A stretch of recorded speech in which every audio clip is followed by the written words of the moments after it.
জাতীয় নির্বাচনে জয়ী হলে দেশের চলমান রাজনৈতিক অস্থিরতা নিরসনের জন্য সবার আগে আইনশৃঙ্খলা পরিস্থিতি ঠিক করবেন বলে জানিয়েছেন বিএনপির চেয়ারম্যান তারেক রহমান। আন্তর্জাতিক বার্তা সংস্থা এএফসিকে দেওয়া এক সাক্ষাৎকারে তিনি বলেছেন, আমাদের দেশে একটি স্বাভাবিক পরিস্থিতি নিশ্চিত করা দরকার, যাতে মানুষ নিরাপদে থাকে। তারেক রহমানের সাক্ষাৎকারের ভিত্তিতে একটি প্রতিবেদন প্রকাশ করেছে এফসি। তাতে বলা হয়, 2024 সালে তরুণদের নেতৃত্বে অভ্যুত্থানে সাবেক প্রধানমন্ত্রী শেখ হাসিনার কর্তৃত্ববাদী শাসন উৎখাত করার পর যে রাজনৈতিক অস্থিরতা দেশকে ঘিরে ধরেছে, তার অবসানের জন্য আইন শৃঙ্খলা পূর্ণ প্রতিষ্ঠা হবে তার প্রথম অধিকার। তারেক রহমান বলেন, নির্বাচিত হলে তাদের কাজের তালিকায় সবার উপরে থাকবে দেশের মানুষের অর্থনৈতিক দুর্দশা মোকাবেলা করা। তিনি আরো বলেন, মেগা প্রকল্পের নামে আমরা কি দেখেছি? মেগা দুর্নীতি হয়েছে, অল্প কিছু ব্যক্তি ধনী হয়েছে, কিন্তু দেশের বাকি মানুষরা, পুরো জনগোষ্ঠী কিছুই পাননি। এই সংকট মোকাবেলায় অর্থনৈতিক কর্মকাণ্ডে গুরুত্ব দেবেন বলে তিনি জানান। এই প্রসঙ্গে বিএনপি চেয়ারম্যান বলেন, দেশের বিপুল সংখ্যক বেকার রয়েছে, এই তরুণরা যাতে চাকরি পায় সেজন্য ব্যবসা বাণিজ্য বাড়াতে হবে।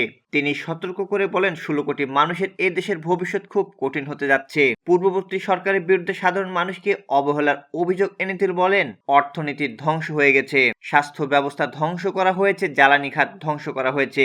বিভিন্ন জরিপে তারেক রহমানের বিএনপি নির্বাচনী লড়াই এগিয়ে রয়েছে, তবে দলটি জামাতে ইসলামের নেতৃত্বাধীন জোটের কাছে তীব্র চ্যালেঞ্জের মুখে রয়েছে।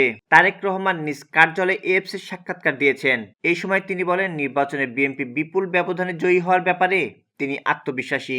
আমরা আশা করি জনগণের কাছে একটি স্পষ্ট ম্যান্ডেট পাবো, একটি বড় ম্যান্ডেট। বর্তমান দলীয় জোটের বাইরে নতুন কোনো জোট করার প্রয়োজন দেখছেন কিনা উল্লেখ করে তারেক রহমান বলেন, নিজেদের সরকার গঠনের জন্য আমরা পর্যাপ্ত আসন পাবো। ভারতের সঙ্গে বাংলাদেশের সম্পর্কের টানাপোড়েনের মধ্যে তারেক রহমান বৈদেশিক সম্পর্ক নিয়ে সাবধানী মন্তব্য করেন। তিনি বলেন, জনগণের স্বার্থ ও আমাদের দেশের স্বার্থই সবার আগে।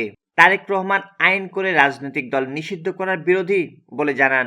তিনি বলেন, অবশ্যই কেউ যদি কোনো ধরনের অপরাধে জড়িত থাকে, তাহলে তাদের আইন অনুযায়ী শাস্তি হতে হবে।